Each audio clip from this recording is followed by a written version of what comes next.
जय हिंद दोस्तों, कैसे हैं आप सभी लोग। दोस्तों आज मैं लेकर के आया हूं एक बहुत ही शानदार सीरीज, शानदार एपिसोड, जिसमें जो है हम लोग बात करने वाले हैं संविधान के बारे में। दोस्तों हम संविधान के हर एक आर्टिकल्स को एक एक करके इस एपिसोड के माध्यम से जानेंगे। मैंने ऑलरेडी आईपीसी जो क्रिमिनल से जुड़े हुए एक्ट होते हैं उसके बारे में शॉर्ट्स के माध्यम से ऑलरेडी सीरीज चालू हो चुका है, तो दोस्तों उन्हें देखना आप ना भूलें। शॉर्ट के जरिए से आप हर एक आईपीसी सेक्शन को जान सकते हैं। दोस्तों संविधान सिर्फ किताब का नाम ही नहीं, हमारी जिम्मेदारी और हमारी हक का पहचान है। दोस्तों सबसे पहले हम जान लेते हैं संविधान के महत्वपूर्ण पहलुओं को। दोस्तों संविधान को संविधान सभा द्वारा 26 नवंबर 1949 को अपनाया गया था। संविधान सभा के अध्यक्ष डॉक्टर राजेंद्र प्रसाद और ड्राफ्टिंग कमेटी के अध्यक्ष डॉक्टर भीमराव अंबेडकर के द्वारा यह प्रक्रिया पूरी की गई थी और मुख्य हस्ताक्षर के साथ 284 सदस्यों ने 1950 को हस्ताक्षर किए और इन्हें लागू किया गया, जिन्हें हम आज गणतंत्र दिवस के रूप में 26 जनवरी को मनाते हैं। दोस्तों मूल संविधान जो 1950 में लागू हुआ था उनमें कुल 22 भाग है, 395 अनुच्छेद और 8 अनुसूचियां हैं। लेकिन दोस्तों वर्तमान में 2025 तक 106 अमेंडमेंट होने के बाद कुल 25 भाग है और लगभग 448 अनुच्छेद और 12 अनुसूचियां शामिल है। आइए दोस्तों संविधान के सफर को शुरू करने से पहले हम भारत के संविधान के उद्देशिका को पढ़ते हैं।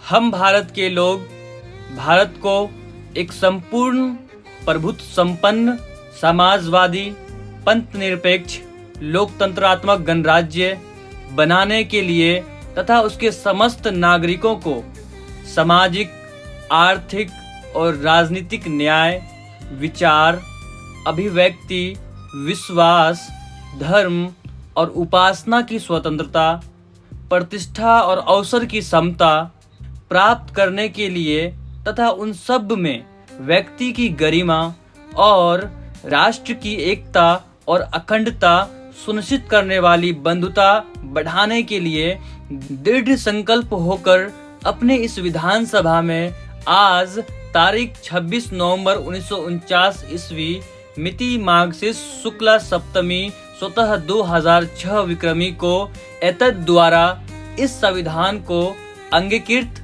अधिनियमित और आत्मर्पित करते हैं। आइए दोस्तों शुरू करते हैं भारतीय संविधान का सफर।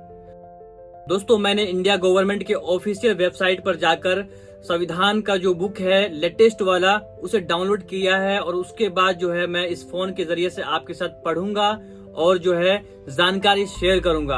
आइए दोस्तों जानते हैं। दोस्तों भाग 1 जिसका टाइटल है संघ और उसका क्षेत्र, यूनियन एंड इट्स टेरिटरी। शीर्षक इसका टाइटल जो है भारत का नाम और उसकी भूमि। दोस्तों आर्टिकल 1 हमें बताता है कि भारत कौन है और उसकी सरहदें कहां तक है। आर्टिकल 1 कहता है India that is Bharat shall be a union of states. मतलब साफ है कि हमारा देश सिर्फ नाम से नहीं जाना जाता, भारत और इंडिया दोनों नाम से आधिकारिक है और यह एक ऐसा देश है जो राज्यों का संघ यानी यूनियन ऑफ स्टेट्स है। दोस्तों ये आर्टिकल हमारी पहचान तय करता है। भारत एक यूनियन है, फेडरेशन नहीं। फर्क ये है कि फेडरेशन में स्टेट्स के पास देश बनाने की ताकत होती है, लेकिन भारत में ऐसा नहीं है। हमारा भारत एक मजबूत यूनियन है जहां स्टेट्स अलग होकर खुद से देश नहीं बना सकते। दोस्तों इस आर्टिकल में भारत की सीमाओं और राज्यों का भी जिक्र है, यानी भारत में हर राज्य और हर केंद्र शासित प्रदेश का क्षेत्र संविधान में लिखा हुआ है। सीधी भाषा में कहे तो यह आर्टिकल हमारे देश का परिचय पत्र है।